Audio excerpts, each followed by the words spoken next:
what is secret to David's success? There's very, very many things, and thank you, David, that was very kind. We work well together, extraordinarily well together.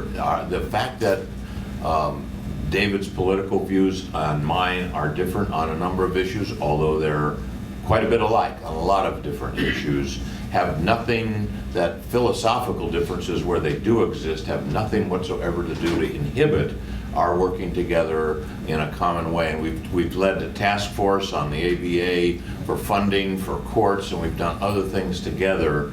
And if you're going to be a team, you better harness the strengths of the relative members of the team. David is an extraordinary lawyer. He has a phenomenal memory.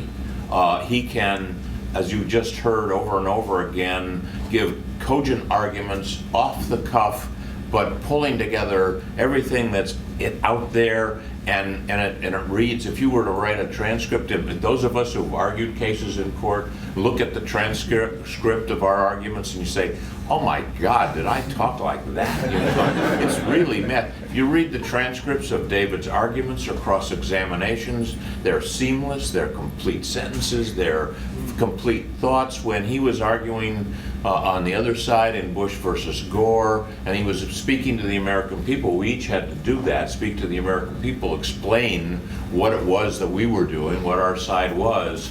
I watched David, and it was so syllogistic. It was so, this is, and this is follows from that, and there's the conclusion, and you find yourself nodding your head. And if he's on the other side, that's a dangerous thing to do. You don't want people to see you doing that. But David's got a brilliant mind. He assembles his arguments in a very cohesive, persuasive way. He's got great judgment, a great courtroom sense. There were times during this trial when the other side was going on and on and on with cross-examination of our experts and getting absolutely nothing out of it. And I said, why don't we object and, get this over with? And he said, no, just let it go, and he had this sense of timing and sense of instinct for the courtroom. So this is, and cross-examination of all his skills, it may be the greatest thing. He did it in the Westmoreland case that you mentioned. He did it in the Microsoft case. Many people saw David cross-examine Bill Gates, who's a very smart man. But David knew exactly how to cross-examine Bill Gates, and it was really an amazing thing to see. That is a special talent that you cannot learn. You have to, that is artistry, and people think that because they watched it on television, a person gets up and cross-examines, and half an hour into it, the witness dissolves in tears and confesses and so forth. Now, that does not happen in real life. That does not happen, but it does happen.